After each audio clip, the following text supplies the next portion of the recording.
নমামি বুদ্ধাং গুণসাগরান্তাং। ভগবান বুদ্ধের গুণকে মহাসাগরের সাথে তুলনা করেছেন, যিনি এই জীবজগতের সমস্ত প্রাণীর প্রতি, শুধু মানুষ না, সমস্ত প্রাণীর প্রতি যিনি প্রতিনিয়ত অপ্রমেয় মৈত্রী পোষণ করতেন, যিনি এই জীবন এবং জগৎকে অনিত্য হিসাবে, দুঃখ হিসাবে এবং অনাত্ম হিসেবে দর্শন করেছিলেন।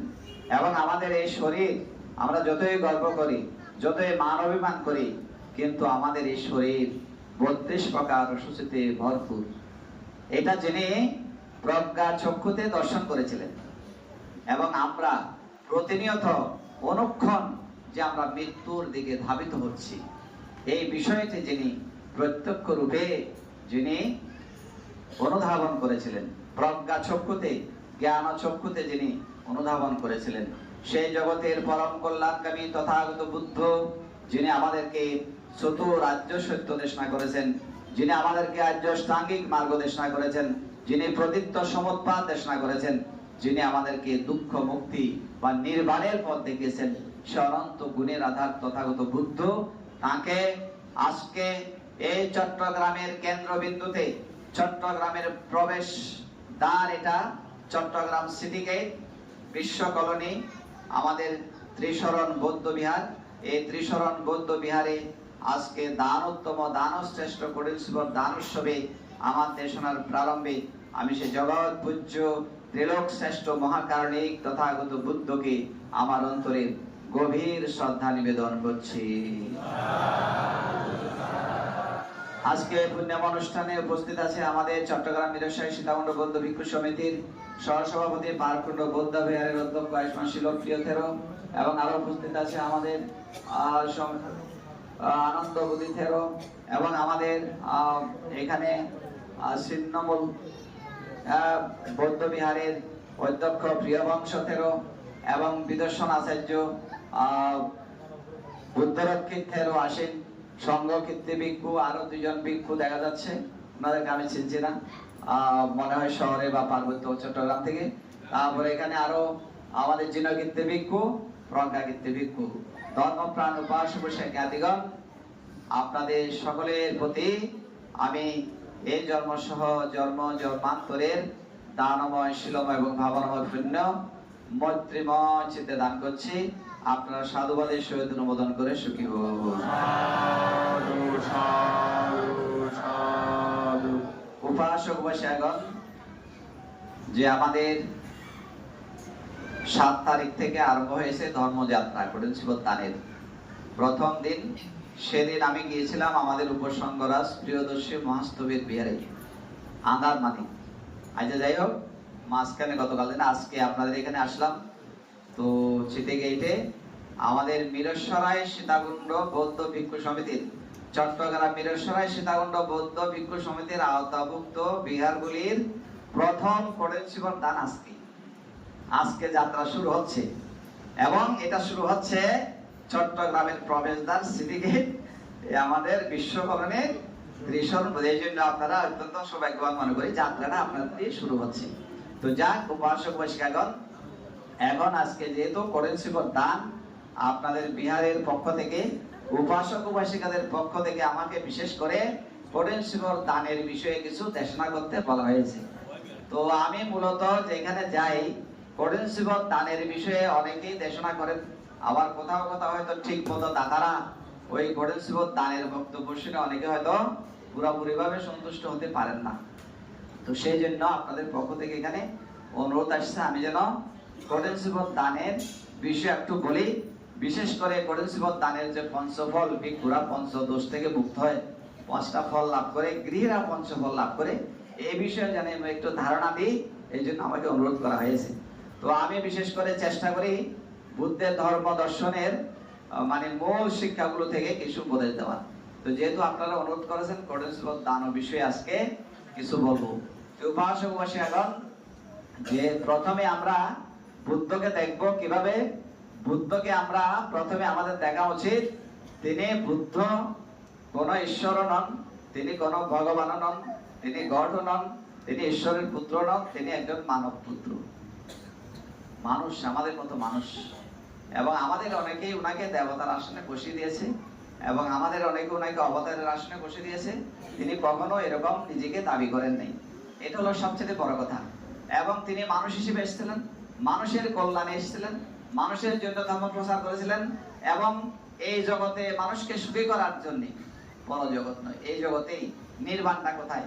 পরজগতে নয়, এই জগতে। বুদ্ধ কিন্তু বলেছেন নির্বাণের কথা, এটা পরজগতে নয়, পরলোকে, এটা ইহজগতে। আচ্ছা, যাই হোক, এখন এই যে করেন্সি দান, এগুলো যে আমাদের বিশেষ করে ভগবান বুদ্ধের আমলে, কখন থেকে শুরু হয়েছে? ভগবান বুদ্ধের আমল থেকে শুরু হয়েছে, বুদ্ধের পরবর্তী সময় নয়। বুদ্ধের জীবনের আপনারা জানেন, বুদ্ধ কত বৎসর উনি ধর্ম প্রচারের পর বেঁচেছিলেন? 45 বৎসর। 45 বৎসর। এই 45 বৎসরের মধ্যে উনি উনার পঞ্চম বর্ষবাস যখন, তিনি শ্রাবস্তীর জেতবন বিহারে তিনি সেখানে বসবাস করছিলেন। সেই সময়ে পাবেয় বাসক 30 জন ভিক্ষু ছিন্ন বস্ত্র নিয়ে সেখানে এসেছিলেন, যাদের বস্ত্রগুলো ছিন্ন ভিন্ন ছিল। বর্ষার বৃষ্টিতে তারা অত্যন্ত কাতর হয়ে গিয়েছিল। এই ভিক্ষুর সঙ্গে দুরবস্থা দেখে মূলত তখন থেকে এই পাবেয় বাসক ভিক্ষুদেরকে উপলক্ষ করেই ভগবান বুদ্ধ করুণা সিন্ধু নিয়ে চিন্তা করেছিলেন, ভিক্ষুদের এই যে শিবরের বস্ত্রের যে দুর্দশা, এটা কিভাবে লাঘব করা যায়। তখন তিনি অতীত বুদ্ধগণ কিভাবে এই সমস্যার সমাধান করেছেন। কারণ পরবর্তী সময় হাজার হাজার লক্ষ লক্ষ ভিক্ষু বুদ্ধের শাসনে আসছে, কিভাবে এই সমস্যার সমাধান করা যায়। তখন দেখা যায় সেই সময়ে অতীত বুদ্ধগণ এই করেন্সিবত দানের প্রবর্তন করেছেন। দেখেন, করেন্সিবত দানের মধ্যে অনেকগুলো বস্ত্র পাওয়া যায়, এবং এই বস্ত্রগুলা যিনি ভিক্ষু, হয়তো এখনকার যুগে বস্ত্রের অভাব নেই বলে ভিক্ষুরা সবগুলা যে বিহারে করেন্সিবত হয় তিনি গ্রহণ করেন, কিন্তু মূলত এগুলা সব ভিক্ষুদের অধিকার আছে, সব ভিক্ষুদের জন্য এই করেন্সিবত দেওয়া হয়। এবং আমি শ্রীলঙ্কায় ছিলাম, সেখানে দেখেছি যে অনেক বিহার আছে, যখন করেন্সিবত দান হয় সেই বিহারের ভিক্ষু একটা শিবরও রাখেন, 200-500 শিবর পান। সব যারা ভিক্ষু আছে 5টা 10টা বাইরে যা করে উনি একটাও রাখেন না, এরকমও ভিক্ষু দেখছি, সবাই না। তো উপাসী এখন এই যে করেন্সিবত দান, এটা বৌদ্ধ ধর্মের বেশ কয়েকটা অনুষ্ঠানের মধ্যে এই করেন্সিবত দান এখন বৌদ্ধ সমাজের মধ্যে অত্যন্ত জনপ্রিয় একটা অনুষ্ঠান। আজকে এখানে সুমন বাবু বক্তব্য রাখছেন, আমিও রাখছেন। আমি ভালো লাগছে যে আমাদের বৌদ্ধ ছেলেরা বিভিন্ন অঙ্গনে আছে। তো এখন মাঝখান দিয়ে অনেক বছর আমি দেশেও ছিলাম না, 15 বছরের মতো দেশের বাইরে ছিলাম, যার কারণে এই প্রজন্মের এর মধ্যে যারা উঠে আসছে এদের অনেকের সাথে সম্পৃক্ততা নেই। এখন এখানে আপনাদের বাবু ইঞ্জিনিয়ার, আপনার সেটা নয়, এখানে পাশ করে কোটের পারে। ওরা যখন ডুয়েটে ইঞ্জিনিয়ারিং পড়ছিল, সেই সময়ে ডুয়েটের মধ্যে বুদ্ধ পূর্ণিমা করেছিল, বুদ্ধ পূর্ণিমা। সে বুদ্ধ পূর্ণিমা বসলে সেখানকার পিসি ছিলেন, এবং সেখানে আরো অন্যান্য মন্ত্রীরা ছিলেন।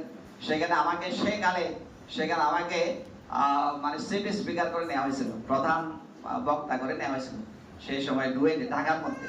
আজকে তাকে এখানে দিতে পারছে যে উপাসক বসে। এখন কথা হলো, এটা বলছে এই জন্যই, মানে দীর্ঘ একটা গ্যাপ হয়ে গেছে, এই জন্য অনেকের সাথে হয়তো একটা গ্যাপ হয়ে গেছে। তো আমি যেটা বলতেছিলাম করেন্সিবত দান সম্পর্কে, করেন্সিবত দানটা বর্তমানে আমাদের একটা জাতীয় উৎসবে পরিণত হয়েছে।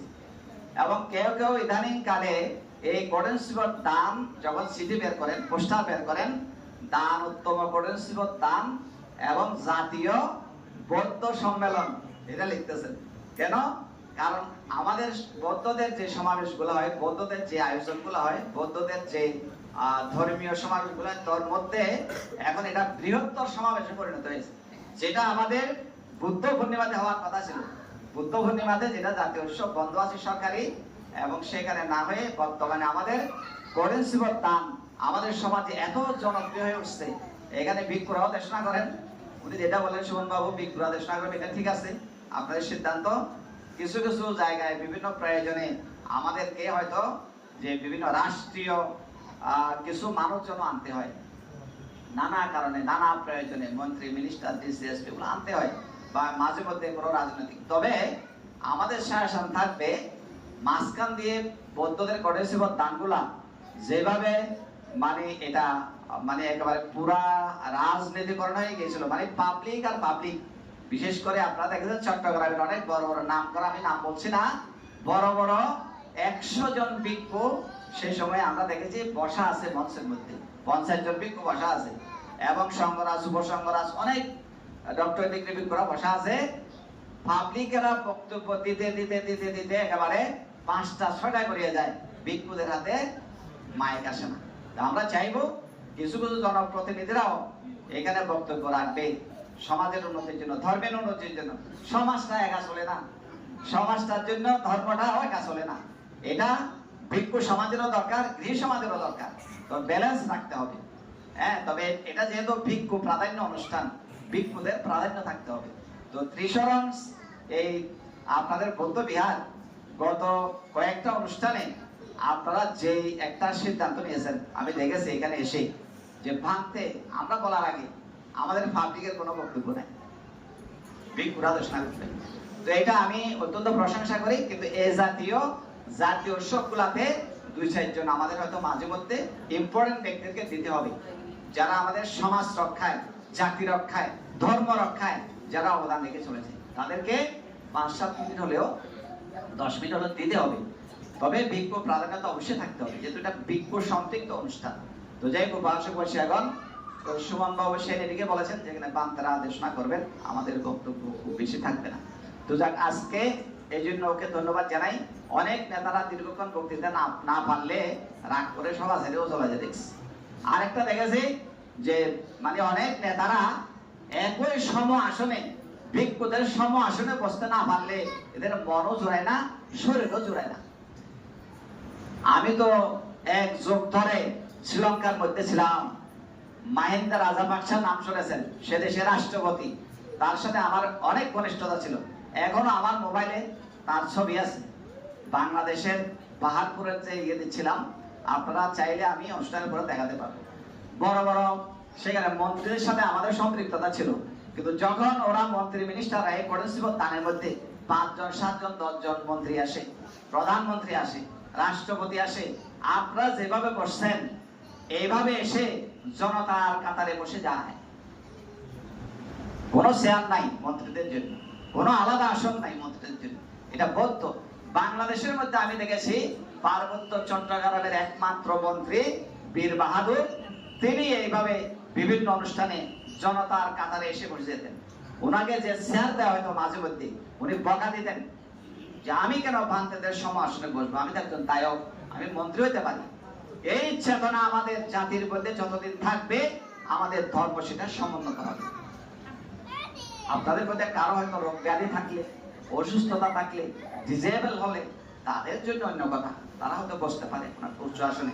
কিন্তু আমাদের মাঝে মধ্যে আমরা দেখেছি আমাদের নেতারা ভিক্ষুদের সম আসনে বসতে না পারলে নানান রকমের মানে ওদের মানে ওনাদের মানসিকতা খারাপ হতে দেখেছি। এবং এগুলো মাঝে মধ্যে বলতেও শুনেছি যে আমাদের যোগ্য আসন দেওয়া হয়নি, তোমাদের যোগ্য আসন কি বান্তাদের সমান আসনে বসবা, এটা নাকি তোমাদের যোগ্য আসন।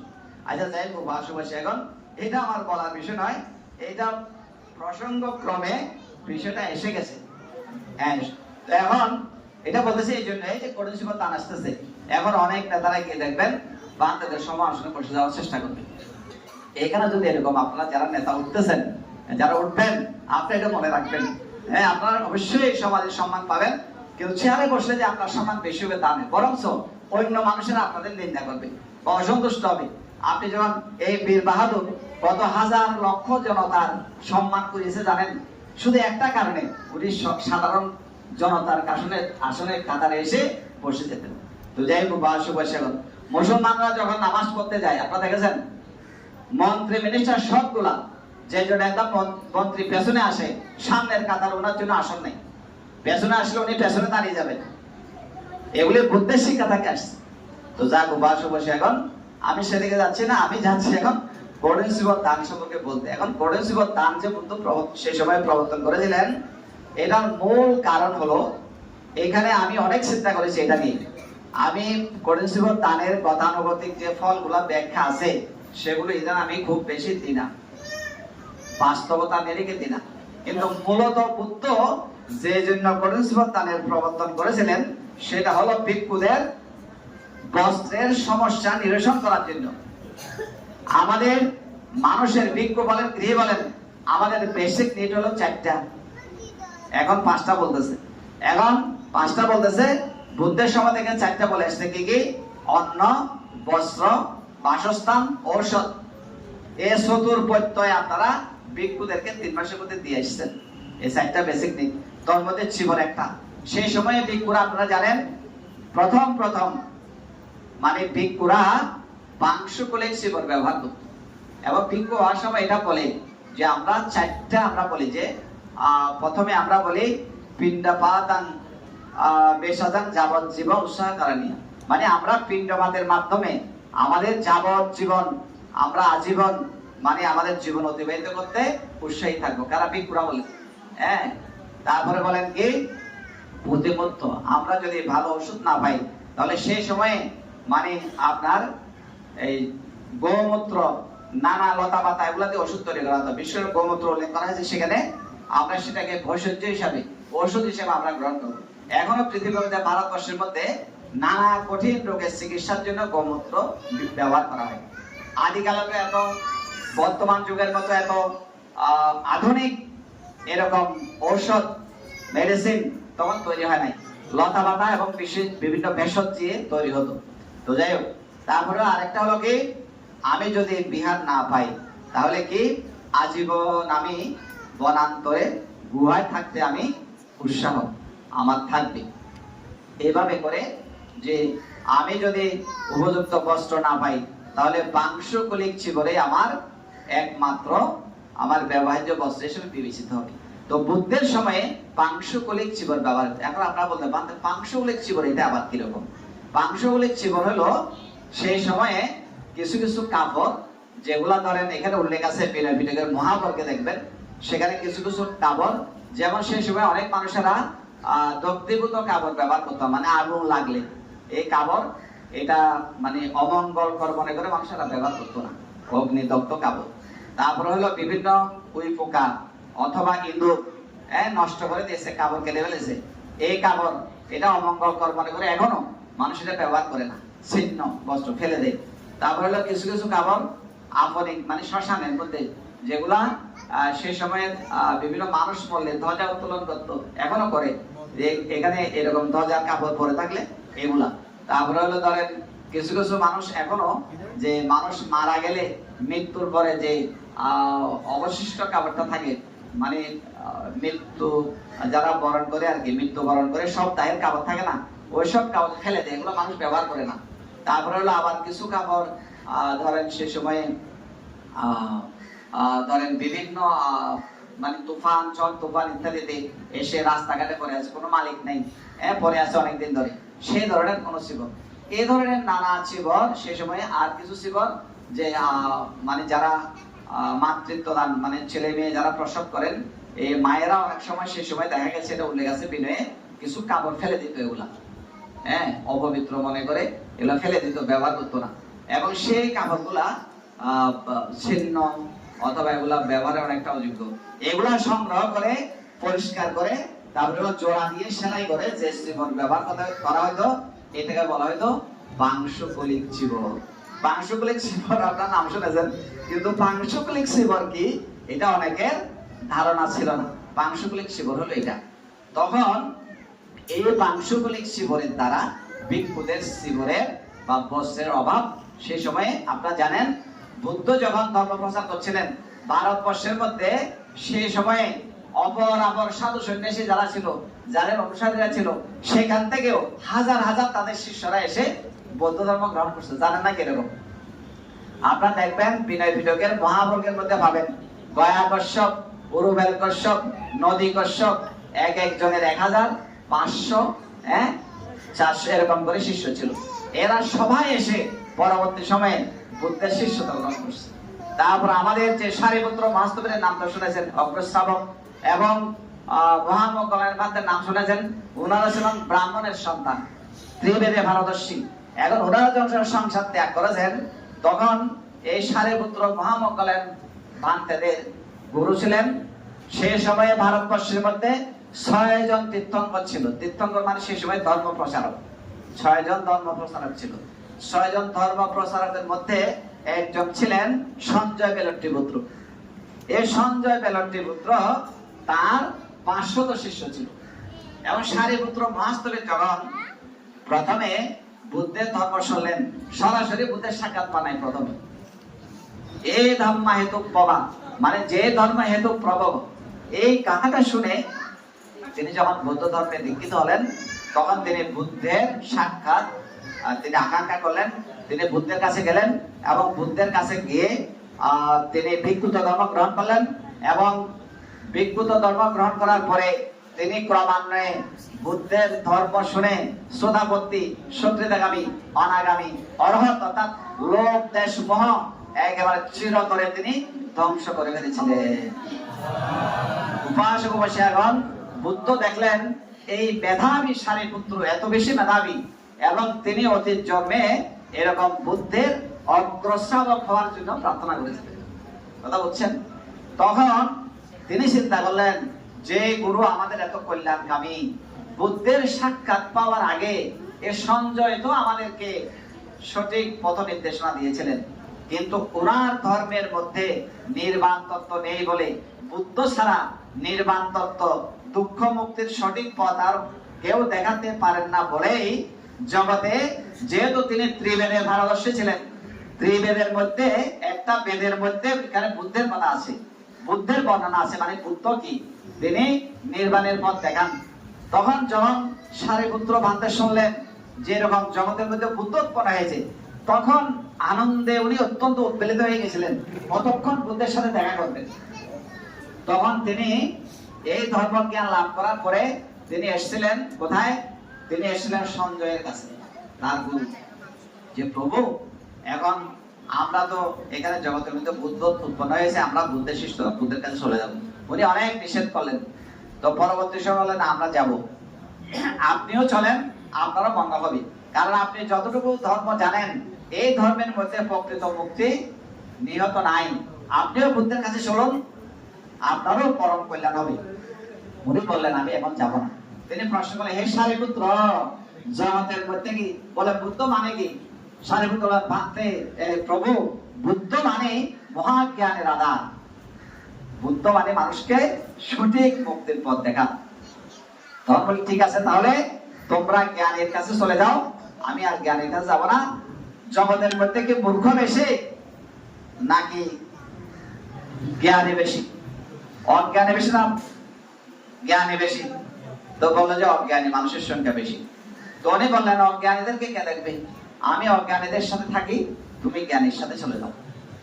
এই কথা বলার পরে সারিপুত্র মহামঙ্গলের দুজনে চলে গেলেন, এবং ওনারা দুজন যখন চলে গেলেন তখন কি করলেন, সঞ্জয়ের 500 শিষ্য যারা ছিল বলে সারিপুত্র মহামঙ্গলান যেখানে চলে গেছেন, যেখানে বুদ্ধের কাছে, আমরাও সেখানে চলে যাব, ওনারাও সেখানে চলে গেলেন। এইটা বলতেছে এই জন্য সেই সময়ে হাজার হাজার বৌদ্ধ ভিক্ষু, লক্ষ লক্ষ বৌদ্ধ ভিক্ষু সেখানে বুদ্ধ শাসন শুনেছিলেন। কোথা থেকে? সে ব্রাহ্মণ সম্প্রদায় থেকে, ক্ষত্রিয় সম্প্রদায় থেকে, শূদ্র থেকে, বৈশ্য থেকে, জাতি, বর্ণ, ধর্ম নির্বিশেষে বিভিন্ন সম্প্রদায় থেকে দলে দলে ভিক্ষুরা এসে বুদ্ধের শাসনে নৈর্বাণিক ধর্মে দীক্ষা নিয়েছেন। তখন এই ভিক্ষুদের এই জীবনের যে অভাব, মূলত এই জীবনের অভাব পূরণের জন্যই এই কঠিন জীবন দানের প্রবর্তন করেছিলেন। এবং আমার ধারণা মানুষকে এদিকে অধিক আকৃষ্ট করার জন্য কঠিন জীবন দানের যেসব বর্ণনা পান, জগতের মধ্যে অপরাপর দানীয় বস্তু হিমালয়ের পর্বতের সমান করে শতবর্ষ করে দান করলেও কঠিন জীবন দানের 16 ভাগের 1 ভাগ এই ধরনের এগুলো আছে না গাথার মধ্যে? আমি এগুলো বলি না, আমার এগুলো বলার দ্বারা আমি বলি বাস্তবতার নিরিখে বস্ত্র একটা অত্যন্ত মানুষের প্রয়োজনীয় বিষয়। এই বস্ত্র না থাকলে বস্ত্রের দ্বারা, এটা বিনয়ের মধ্যে উল্লেখ আছে, শীত উষ্ণ এগুলা থেকে সুরক্ষা পাওয়া যায়, দংশ মাসি ইত্যাদি সরীসৃপ প্রাণীর উপদ্রব থেকে রক্ষা পাওয়া যায়, ধুলাবালি থেকে রক্ষা পাওয়া যায়, রোগ ব্যাধি থেকে রক্ষা পাওয়া যায়। এবং তারপরে হলো কি নেগেট, যেমন ভারতবর্ষের মধ্যে একটা সম্প্রদায় আছে সাধু সন্ন্যাসী, এবং তাদের একজন গুরু আছেন, জানেন নাকি? গুরুর নাম কি? মহাবীর, বুদ্ধের সমসাময়িক মহাবীর। এই মহাবীরের যারা অনুসারী তারা নেগেট থাকে, তারা বস্ত্র পরে, কিন্তু বুদ্ধ এটা বলেছেন অশালীন, অসাক্ষ্যপুত্রীয়, অভদ্রশীল, অমার্জিত বলেছেন, এভাবে ঠিক নয়। এই জন্য লজ্জা নিবারণের জন্য বস্ত্রের প্রয়োজনীয়তা আছে। আপনি কখন আপনি আপনার স্বর্গের মধ্যে যাবেন, বিভিন্ন দূষিত স্বর্গে, জামর স্বর্গে, নির্মাণিত স্বর্গে, এইসব অন্তত আমরা ব্যাখ্যা না করে বস্ত্রটার আমরা বাস্তবতার উপযুক্ত বলতে পারি না। মৃত্যুর পরে নারীরা পুরুষ হবে এইসব বলতেন, এইসব না বলে বস্ত্র যদি আপনি দান করেন আপনি বস্ত্র লাভ করবেন। উন্নত যদি বস্ত্র আপনি দান করেন উন্নত বস্ত্র, এটাই হলো ফল।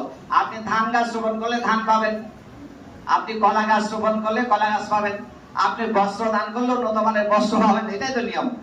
এটা বিজ্ঞান ভিত্তিক ব্যাখ্যা, বাস্তব ভিত্তিক ব্যাখ্যা।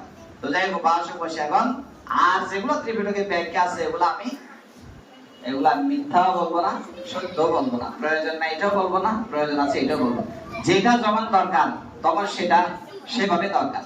আমার ব্যাখ্যা হলো এরকম, এটা অত্যন্ত দরকার, বেসিক নিড, এটা খুব দরকার, লজ্জা নিবারণের দরকার। এবং সবচেয়ে গুরুত্বপূর্ণ হলো ধ্যান সমাধি লাভ করার জন্য আমাদের এই বস্ত্র আমাদের উপকার করে, অন্যের সাথে সাথে বস্ত্র দরকার ধ্যান সমাধি লাভের জন্য। আপনি যদি প্রচন্ড শীতের মধ্যে থাকেন, এই জন্য দেখেন 3টা বস্ত্র আছে। বুদ্ধ 3টা বস্ত্রের বিধান দিয়েছেন। একটা অন্তর্বাস, একটা হলো না উত্তরাসঙ্গ, একটা হলো সাংঘাতিক। সাংঘাতিক মানে কি? দোয়াজিক, একটা চিবকে ডবল করে গায়ে দেওয়া। তার মানে ভিক্ষুরা যদি কঠোর ঠান্ডার মধ্যে থাকে, শীতের মধ্যে থাকে, ঠিক মতো ধ্যান করতে পারবে না। এই জন্য অন্য কিছু না দিয়ে সেই সময়ে বর্তমান যুগের মতো এত কমফোর্টেবল মোটা গরম কম্বল ছিল না। এই শিবরকে 2টা পার্ট করে ডবল করে আরেকটা শিবর বুদ্ধ বিধান দিয়েছেন, এবং এই শিবর ভিক্ষুরা ব্যবহার করত। এখন সময় তো একেবারে নাই, উৎসর্গের সময় হয়ে গেছে। এখন আপনারা যেটা বলেছেন যে করেছিল তার মধ্যে একটা ফল, আপনারা ফল জানতে চেয়েছেন। বলা হয়েছে পাঞ্চানি সংসা সম্পন্নাং পঞ্চদোষ বিভাজিতম। এই বিষয়ে আপনারা জানতেছেন। পাঞ্চানি সংসা সম্পন্ন মানে ভিক্ষুরা 5টি আপত্তি থেকে মুক্ত হয়ে ছোট ছোট 5টি ফল লাভ করে। সেগুলো কি দেখেন, সেগুলোর মধ্যে প্রথম হলো যে আমাদের ভিক্ষুরা কোন সময় ওনারা কি করেন, আমাদের ভিক্ষুদের জন্য 3টা শিবর ব্যবহার করা একান্ত প্রয়োজনীয়। কয়টা? 3টা, যেটা আমি নাম বলেছি। এবং এই 3টা শিবর সবসময় রাখতে হয় ভিক্ষুদের। এটা দোয়াজি কাঁধের মধ্যে, ওই যে কিছু ভিক্ষু দেখছেন দোয়াজি রাখছে কাঁধের মধ্যে, এবং 3টা শিবর রাখতে হয়। এখন কোরেন শিবর এটা যদি না রাখে ভিক্ষুদের আপত্তি হয়, যেমন আমি রাখি নাই, এখন আমার একটা আপত্তি হবে। এখন আমার আপত্তি হবে না কখন? এটা একটা দোষ। আমি যদি কোরেন শিবর লাভি হই, কথা বুঝছেন, আমি যদি কোরেন শিবর লাভি ভিক্ষু হই, 3 শিবর না রাখলেও, একটা শিবর আমি এটা কাঁধে না রাখলেও আমার তেমন কোনো আপত্তি হবে না। এবং এই আপত্তি থেকে মুক্ত হয়ে একটা ফল লাভ করে ভিক্ষুরা। আর হলো এটা হলো একটা, আর হলো যে ভিক্ষুরা অনেক সময় দেখবেন অনেক জায়গার মধ্যে বড় বড় নিমন্ত্রণ হয়, এখন তো কম, এখনো বড় জায়গাতে আমি দেখেছি অনেক ভিক্ষু বিনা নিমন্ত্রণে চলে যায়, ফাঁক করে নাই। আছে না এরকম? বড় বড় সভাতে চলে যায়, ফাঁক করে নাই, শুনছে অমুক বান্ধে শেষকৃত অনুষ্ঠান, ওইখানে জয়ন্তী বা ওইখানে বড় একটা সমাধান হচ্ছে, সবাই না, মানে যারা তো এরকম যাবে না, যারা আত্মনির্ভরশীল কিছু ভিক্ষু চলে যায়। এখন এই যে চলে যায়, ফাং ছাড়া কোনো ভিক্ষুর গণপূজনে যাওয়া, এটা ভিক্ষুদের জন্য একটা অপরাধ। কথা বুঝছেন? যখন এই করেশিবর ফল লাভ করবে কোন ভিক্ষু, তখন সেই ভিক্ষু ওই গণপূজনে গেলেও বিনা ভাঙে ওনারা আপত্তি হবে, উনি একটা ফল লাভ করবেন। আর একটা হলো দেখেন, এই যে ভিক্ষুরা এই আমাদের যে এখানে যে কোডেন শিবর যেগুলো আমাদের মানে শিবর দান করে, এখানে কোডেন শিবর যেগুলো আমাদের লাভ হয়, আমি আগে এটা বলেছি, এই কোডেন শিবর মূলত আপনারা বলবেন না ইমাং কাটনা শিবরাং আম্মাকাং মানে বিহারাং ভিক্ষুনাং দানাং দেবা, অথবা শুভমিত্র ভিক্ষুনাং দানাং দেবা, এটা আপনারা বলবেন না। কি বলবেন? ইমাং কাটনা শিবরাং আনুত্তারাং পুণ্যক্ষেত্রাং ভিক্ষু সংঘাচ্ছা দানাং দেবা, ভিক্ষু সংঘে যাচ্ছে। তাইলে এই শিবর যতগুলো শিবর এখানে লাভ করে সবগুলা ভিক্ষু সংঘ সবাই মালিক। এখন উনি যদি এই শিবর নাও দেন অন্য ভিক্ষুদেরকে, উনি যদি শিবর না দেন, এটা ওনার একটা আপত্তি হবে। তিনি আপত্তি থেকে মুক্ত হবেন যদি তিনি কোডেন শিবর লাভী হন। এই কঠিন জীবন লাভ করলে উনি এই জীবন গুলা একা ওনার আয়ত্তে উনি রেখে দিবেন। আর হলো ভিক্ষুরা অনেক সময় কোন সময় ভিক্ষুরা আমরা যে শিবর বাইরে যাই, আমরা শিবর অধিষ্ঠান করতে হয়, একটা অধিষ্ঠান আছে ভিক্ষুদের, কথা বুঝছেন, শিবর অধিষ্ঠান করতে হয়। এই অধিষ্ঠান ছাড়াও যদি ভিক্ষুরা কোনো সময় চলে যায় বা শিবর ব্যবহার করে, অর্থাৎ তিনটা শিবরের বেশি আমাদের ব্যবহার করার নিয়ম নাই, এবং এটার বাইরে অতিরিক্ত শিবর যদি ভিক্ষুরা ব্যবহার করে ভিক্ষুদের একটা আপত্তি হয়। এগুলা গৃহীদের বলার বিষয় না, তারপরে আপনাদের যেহেতু জানার আগ্রহ উৎসুক সেই জন্য বললাম। এখন এই ভিক্ষু যদি এই শিবর যদি উনি অতিরিক্ত শিবর ব্যবহার করেন, এই ভিক্ষুর কোনো আপত্তি হবে না, উনি আপত্তি থেকে মুক্ত হয়ে একটা ফল লাভ করেন। ভিক্ষুদের হলে এই পাঁচটা, গৃহীদের জন্য আবার ভিন্ন আছে, গৃহীরাও কিন্তু শিবর দান করে পাঁচটি ফল লাভ করে। সেটা কি? যেমন এই গৃহীরা নিরুপদ্রবে তাদের জীবনযাত্রা নির্বাহ করতে পারে। দেখেন আপনাদের চলমান জীবনে অনেক উপদ্রব আসে না, অনেক অন্তরে আসে না, এই অনেক অন্তরায় উপদ্রব থেকে গৃহীরা এই কঠিন শিবর দান করে তারা মুক্ত থাকতে পারে। তারপরে হলো গৃহীদের দেখেন যে বিভিন্ন সয় সম্পত্তি আছে, অনেক সময় দেখা যায় মানুষের সম্পদ, কালকেও দেখেছি কোন একটা জায়গাতে 7-8টা বাড়ি, অনেক ধন সম্পদ সহ একদম এক লাইন ধরে পড়ে যাচ্ছে সিলেটে নাকি। আচ্ছা যাক, এখন অনেক মানুষের ধন সম্পদ কোটি কোটি টাকা, মেল ইন্ডাস্ট্রি পর্যন্ত, বাড়িঘর পর্যন্ত পুড়ে যায়, নানান রকম, কারো সম্পদ টাকাতে নিয়ে যায়, অগ্নিদগ্ধ হয়ে যায়, এরকম মানে কোনো প্রাকৃতিক দুর্যোগ, বন্যা ইত্যাদি দ্বারা সম্পদ নষ্ট হয়ে যায়। যারা এরকম কঠিন শিবর দান করে তারা তাদের সম্পদ সেভাবে নষ্ট হয় না, সুরক্ষা প্রাপ্ত হয়। তারপরে কি, আর যারা কঠিন শিবর দান করে তারা হলো কি, মানে তাদের যে সম্পত্তি গুলা থাকে, মানে অতীতের পূর্বপুরুষের, এর থেকেও দিন দিন তাদের সম্পত্তি ধীরে ধীরে ধীরে বর্ধিত, এরকম আছে না, অনেক মানুষের সম্পত্তি নিচে বর্ধিত হয়, যা আছে তার থেকে আরো বেড়ে যায় কঠিন শিবর দান, এরকম বর্ণনা আছে, দেখবেন আপনারা। তারপর তৃতীয়, চতুর্থ হইল তারা যেখানে জন্মগ্রহণ না করে তাদের অন্ন পানীয়ের অভাব হয় না। আর পঞ্চম হলো কি, অর্জিত সম্পত্তি কি হয়, বিনষ্ট হয় না। এই পাঁচটা হলো, যাই হোক এখানে সময় একেবারে চলে গেছে, এই জন্য আমাদের সকালবেলা যেহেতু সময়ের বাধ্যবাধকতা আছে, এই জন্য আমাদের লিমিটেশনের মধ্যে থাকতে হয়। তো যাই হোক, উপাসক বসে এখন আমার মনে হয় কঠিন শিবরের বিষয়ে আপনারা যে ফল জানতে চেয়েছেন, আপনারা মনে এখন একটা পরিষ্কার ধারণা লাভ করেছেন। আমি একজনে যে সব দেশটা দিয়ে দেবে এমন নয়। বিকালে এখানে যাদেরকে দেখতে পাচ্ছেন ছোট ছোট ভিক্ষু হলেও, বিশেষ করে এখানে আমার শিষ্যদের মধ্যে জ্ঞানবৃত্তি ভিক্ষু, প্রজ্ঞাবৃত্তি ভিক্ষু দেখবেন বিকালে, এবং এই যে আমাদের আপনাদের শহরের ভিক্ষু অত্যন্ত সুন্দর দেশনা দেবে। আপনারা বিকাল বেলায় এর জন্য প্রস্তুত থাকবেন। আপনাদের সকলের সর্বাঙ্গীন মঙ্গল কামনা করে আপনাদের ইচ্ছা প্রার্থনা পরিপূর্ণতা সাধন হোক। বিশেষ করে আপনাদের জন্মান্তরের কাছে প্রার্থনা করবেন যেন অপায়ে জন্ম না হয়, মনুষ্যলোকে, দেবলোকে, ব্রহ্মলোকে যতদিন নির্বাণ লাভ না করেন ততদিন যেন ধার্মিক পরিবারে এবং ততদিন যেন বুদ্ধের আদর্শে আদর্শায়িত হন। আর আপনার সকলে সম্মিলিত ভাবে, মানে বৃদ্ধ, নবীন, যুবতী সকলের মধ্যে একটা সার্বজনীন মনোভাব সকলের মধ্যে থাকা উচিত। বিহার সবসময় সার্বজনীন, সেই সার্বজনীন ভাবে সকলে সম্মিলিত ভাবে সব কাজ আপনারা করবেন, এই আহ্বান জানিয়ে আপনাদের সকলের সর্বাঙ্গীন মঙ্গল কামনা করে আপনাদের বিহারাধ্যক্ষ 3 মাস কাল আমাদের শুভমিত্র ভিক্ষু কষ্ট করে বর্ষবাদ যাপন করে প্রবর্তনা করেছে বলেই আপনারা আজকে কঠিন শিবর দান করতে পারছেন। তাকেও অশেষ অশেষ ধন্যবাদ জানিয়ে আপনাদের সকলের সর্বাঙ্গীন মঙ্গল কামনা করে আমার ধর্ম শেষ করছি। 26 সপ্তাহ সুবিধান্ত জগতের সকল প্রাণ সুখী হোক।